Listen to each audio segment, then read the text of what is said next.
तितली का नाम सुनते ही हम सुंदर रंगों के विचारों में खो जाते हैं। ये जीव जितने चंचल और खूबसूरत होते हैं, उतने ही हम इंसानों को काफी करीब से कुछ महत्वपूर्ण सीख भी दे जाते हैं। इसी खास विषय पर आज यहाँ कुछ सुंदर विचार आप सभी के लिए लाए हैं। आशा है ये आपके लिए मनोरंजक और प्रेरणादायी होंगे। कृपया वीडियो को अंत तक देखें, क्योंकि आधा अधूरा ज्ञान सही नहीं होता।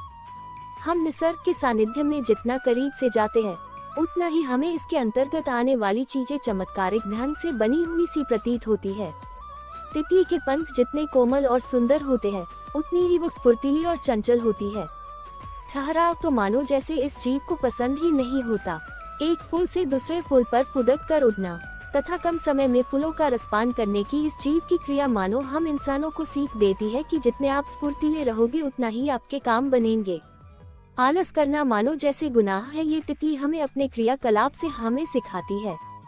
तितली जब फूलों पर विचरण करती है, तब एक फूल से दूसरे फूल पर जाते समय अपने नन्हे नन्हे पैरों पर तथा छोटी सी सूंड को कुछ विशिष्ट पराग कण समेट कर ले जाती है, जिससे वनस्पति शास्त्रानुसार पेड़ पौधों का प्रजनन संचालन होता है। इस प्रक्रिया में तितली, भंवरे जैसे जीव महत्वपूर्ण भूमिका अदा करते हैं। इनके द्वारा लाए गए असंख्य छोटे छोटे परागकण सुंदर सुंदर फूलों को खिलने में कारक होते हैं। बहुत बार हम देखते हैं वनस्पतियों में फूल से फल बनने की प्रक्रिया होती है, वो भी इन्हीं प्रक्रियाओं का हिस्सा होते हैं, जहां हवा, छोटे जीव बहुत हद तक कारक तत्व होते हैं। तितली भले ही फूलों से रसपान करती है, पर कभी उसकी मौजूदगी फूलों की सुंदरता को नष्ट या बदसूरत नहीं बनाती। हम इंसानों के लिए ये सबसे बड़ा सबक है कि हमें निसर्ग की चीज का इस्तेमाल करते समय सिर्फ उनसे अत्यावश्यक चीजें इस्तेमाल करनी है, ना कि बदले में निसर्ग की हानि करनी है। करना है तो बस पर्यावरण का संवर्धन और रख रखाव। हम सभी का ये दायित्व बनता है कि हम पर्यावरण का ख्याल रखें, जिसमें अनेक प्रकार के जीव जंतु होते हैं, जिनका अपना अपना योगदान होता है। इनमें एक है रंग बिरंगी तितली, जो बहुत ही खूबसूरत और मनमोहक होती है। बचपन में एक खेल था जिसे हम खेला करते थे। तितली को देखकर हम खुद भी उड़ा करते थे। तितली को पकड़कर जांच रहा था काबिलियत अपनी, छुड़ते ही उसने मुझसे ऊंचा उड़कर मेरा गुरूर तोड़ दिया। धूप की कली खिली, फूलों से खुशबू मिली, तितली घूमे चारों और भंवरे भी कर रहे शोर। मकड़ी जैसे मत उलझो आप गम के ताने बाने में, तितली जैसे रंग बिखेरो हंसकर इस जमाने में। तितली बनकर तुम उड़ती रहती हो, खुशबू सारे जहां मैं फैलाती रहती हूँ। तुम कितनी मासूमियत लिए हम सबकी सेवा करती हो। वो तितली मसलने की फिराक में है और उसके घर पे भौरे मंडरा रहे हैं।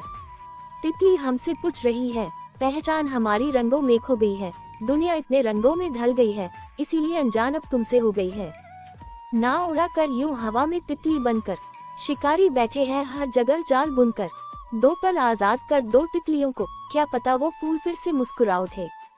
लुप्त हो गए इश्क बनकर तुम भूल कर दिखते भी नहीं। तितली जैसे कुछ तुम मुझ जैसे फूल पर टिकते भी नहीं। तितली बनकर तुम उड़ती रहती हो, खुशबू तुम जहां मैं फैलाती रहती हो।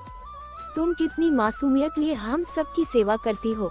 तितली सी हूँ मैं और मुझे रंग बिरंगे ख्वाबों में जीना पसंद है।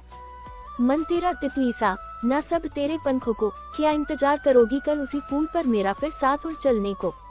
तितली हमसे पूछ रही है, पहचान हमारी रंगों में खो गई है। दुनिया इतने रंगों में ढल गई है, इसीलिए अनजान अब तुमसे हो गई है। तितली को जब लगता है कि उसका पूरा जीवन समाप्त हो रहा है, लेकिन वहाँ से उसकी नई जिंदगी शुरू होती है। तितली हमसे पूछ रही है कि मैं फूलों पर और इंसान दौलत पर मंडराते हैं। बाज जैसा जीवन मिला है और तितली सा जीवन साथी। अपने ख्वाबों की उड़ान मापना है, तितलियों से पंख से आसमान नापना है। दो पल को आजाद कर दो तितलियों को, क्या पता वो फूल फिर से मुस्कुरा उठे। तितली भी कहती होंगी, क्यों हो गया तुम्हारा जीवन बेरंग, इसी जीवन में भर दो नए खुशियों के रंग। अब शायद मेरे परों में रंग चढ़ने लगा है, इश्क का खुमार कुछ ज्यादा ही बढ़ने लगा है।